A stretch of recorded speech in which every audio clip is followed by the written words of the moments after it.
Electron transport system or the respiratory chain. Aerobic organisms capable हैं ज़्यादा proportion of free available energy को capture करने के as compared to the anaerobic organisms. ये जो capture of energy है, free available energy जो substrates के oxidation से और मिलती है, उसका मेजॉरिटी का जो पार्ट है वो पूरा होता है, ये प्रक्रिया जो संपन्न होती है वो माइटोकॉन्ड्रिया के अंदर होती है, जिनको पावर हाउसेस ऑफ सेल भी कहा गया है। ये रेस्पिरेशन जो है वो कपल्ड होता है हाई एनर्जी इंटरमीडिएट एटीपी के जनरेशन से, जिसको हम ऑक्सीडेटिव फॉस्फोराइलेशन भी कहते हैं। तो इस लेक्चर में हम देखेंगे इलेक्ट्रॉन ट्रांसपोर्ट सिस्टम या रेस्पिरेटरी चेन के कंपोनेंट्स क्या क्या हैं और वो किस तरह से काम करता है। इलेक्ट्रॉन ट्रांसपोर्ट सिस्टम, दो पाथवेज हमने सेलुलर रेस्पिरेशन में अभी तक पढ़े हैं, which are glycolysis and the citric acid cycle, जो कि जनरेट करते हैं एटीपी। ग्लाइकोलाइसिस में हमने नेट एटीपी यील्ड एरोबिक के केस में 8 देखा था, and in case of citric acid cycle when 2 acetyl CoA are oxidized, तब वहां पर 24 एटीपी का जनरेशन होता है। लेकिन मोस्ट ऑफ द एटीपी जो जनरेट किया जाता है during the aerobic catabolism of glucose is not directly generated from these pathways. ये जो दोनों पाथवे हमने पढ़े, चाहे ग्लाइकोलाइसिस हुआ या सिट्रिक एसिड साइकिल है, these are not the ATP generating pathways directly.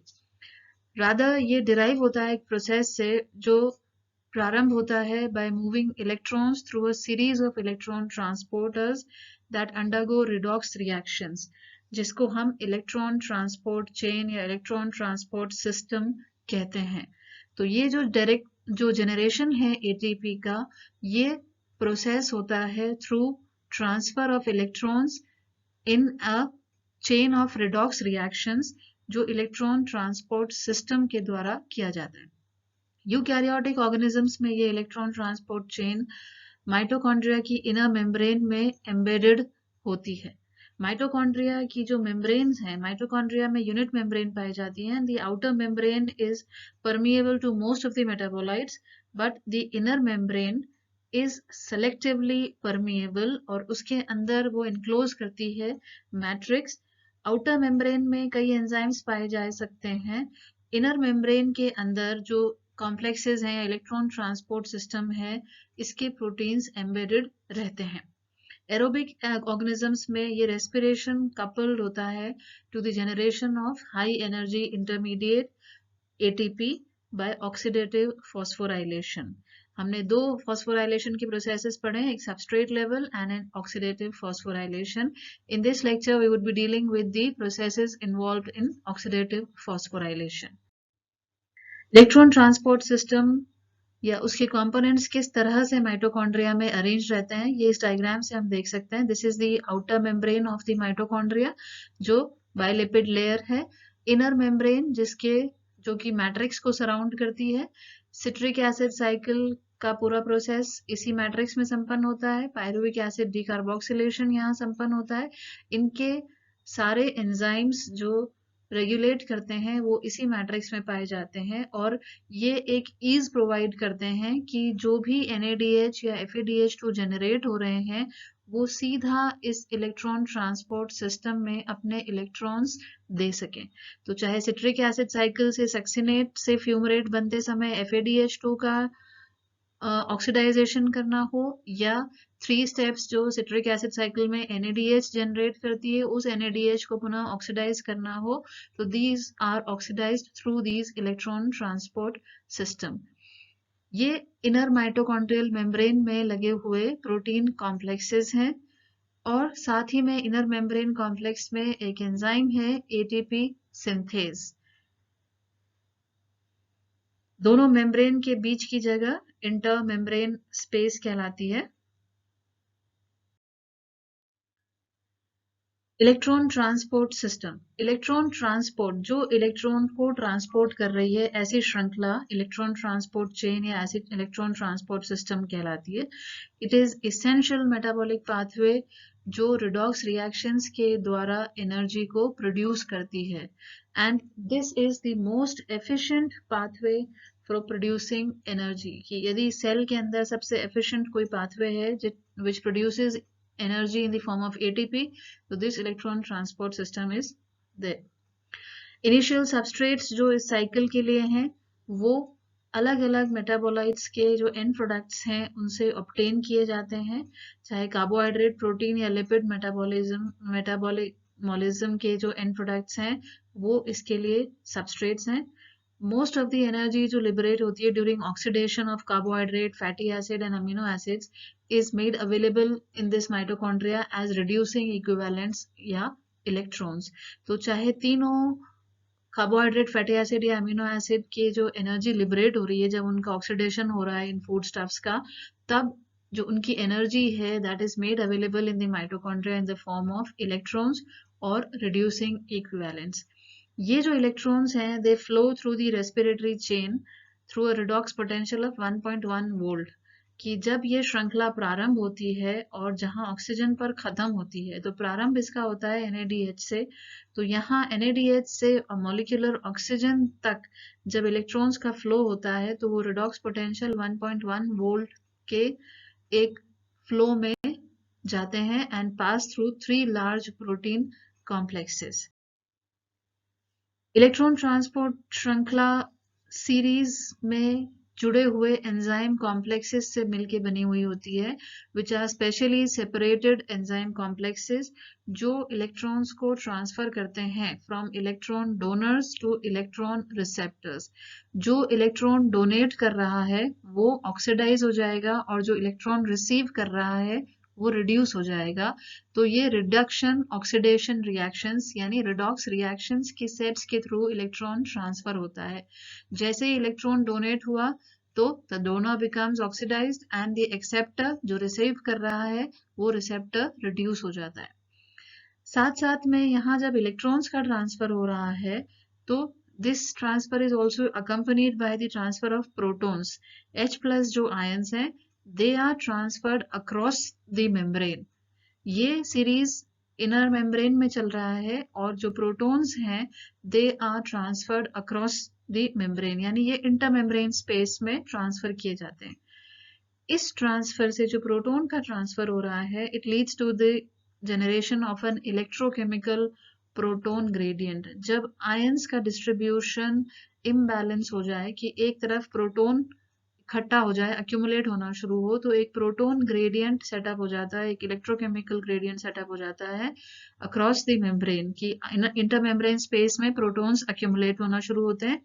तो which activates the ATP synthase proton pump, जो प्रोटॉन को पुनः पंप करता है और it is this pumping of proton जो ATP मॉलिक्यूल्स के जनरेशन के लिए एनर्जी प्रोवाइड करता है। ये साइकिल खत्म होती है by the reduction of molecular oxygen. Final जो एक्सेप्टर है इलेक्ट्रॉन्स का that is molecular oxygen. Electron transport system तो एनर्जी प्रोडक्शन के लिए इन्वॉल्व्ड है और इनर माइटोकॉन्ड्रियल मेम्ब्रेन के जो माइटोकॉन्ड्रियल मैट्रिक्स को सराउंड करती है वहां पर ये लोकेटेड है। NADH और FADH2 जो अलग अलग रिएक्शंस में जनरेट हुए हैं either in the Krebs cycle और in the pyruvic acid decarboxylation या फैटी एसिड मेटाबॉलिज्म और अमीनो एसिड मेटाबॉलिज्म, वो NADH एंड FADH2 ऑक्सीडाइज किए जाते हैं बाय दिस सिस्टम। तो इलेक्ट्रॉन्स ट्रैवल करते हैं through the membrane to the 4 complexes, और वो कॉम्प्लेक्सेस कौन से हैं? NADH को enzyme Q, reductase, succinate dehydrogenase, cytochrome BC1 and cytochrome oxidase, and then pumping hydrogen ions across the membrane। जो प्रोटॉन कंसंट्रेशन है इन द इंटरमेम्ब्रेन स्पेस वो increase होती है और प्रोटॉन आयंस जो हैं वो ट्रैवल करते हैं पुनः towards the mitochondrial matrix through ATP synthase and this traveling या this transfer provides energy for conversion of ADP to ATP। ये चारों कॉम्प्लेक्सेस एम्बेडेड है in the inner mitochondrial membrane. ये इंटर मेम्ब्रेन स्पेस है जो माइटोकॉन्ड्रिया के outer और inner membrane के बीच की जगह है। ये माइटोकॉन्ड्रियल मैट्रिक्स जहां सारी रिएक्शन संपन्न होती हैं Krebs साइकिल की और पायरुवेट डीकार्बोक्सिलेशन की। चारों कॉम्प्लेक्सेस NADH को Q रिडक्टेज हुआ, सक्सिनेट डिहाइड्रोजनेज हुआ, साइटोक्रोम BC1 कॉम्प्लेक्स हुआ, ये या फिर साइटोक्रोम ऑक्सीडेज, ये चारों इस मेम्ब्रेन में एम्बेडेड रहते हैं। इस इलेक्ट्रॉन ट्रांसपोर्ट श्रृंखला की जो विशेषता है वो है साइटोक्रोम सी एंड यूबिक्विनोल। ये दोनों मोबाइल कंपोनेंट्स होते हैं। साइटोक्रोम सी जो है वो एक सॉल्युबल प्रोटीन है और क्यू जो है वो it refuses rapidly with in the membrane. तो इलेक्ट्रॉन्स को कलेक्ट करने का जो कार्य है वो इजीली ये दो मोबाइल कंपोनेंट्स इस चेन के कर सकते हैं। NADH को क्यू रिडक्टेज फर्स्ट है जहां से ये एंटर होते हैं इलेक्ट्रॉन्स। यहाँ हम देख सकते हैं कि किस तरह से इलेक्ट्रॉन इस श्रृंखला में ट्रांसफर होते हैं और इलेक्ट्रॉन्स जब मेम्ब्रेन में ट्रांसफर हो रहे हैं उसी समय जो प्रोटॉन है it is being transported in the inter membrane space. तो यहाँ पर इंटर मेम्ब्रेन स्पेस में प्रोटॉन्स का अक्यूमुलेशन प्रारंभ होता है। इस प्रोटॉन को पुनः बैलेंस करने के लिए आयंस को ये एटीपी सिंथेज में से प्रोटॉन पंप किए जाते हैं और इस पंप करने से प्रोटॉन पंप से एडीपी से इनऑर्गेनिक फॉस्फेट जुड़कर और एटीपी का निर्माण करता है। Components cytochrome components electron transport chain के हैं कि हमने देखा कि 1.1 वोल्ट का जो रेडॉक्स पोटेंशियल है begins from NADH and ends at oxygen. तो प्रोटीन कॉम्प्लेक्सेस जो इन रिएक्शंस को कैटालाइज करते हैं वो ये कॉम्प्लेक्स 1, 3 एंड 4 में जो चार कॉम्प्लेक्सेस हैं उसमें से main complex 1, complex 3 and complex 4 along with cytochrome C. Complex 1 is NADH-Q reductase complex, complex 3 is cytochrome C reductase complex and complex 4 is cytochrome C oxidase complex.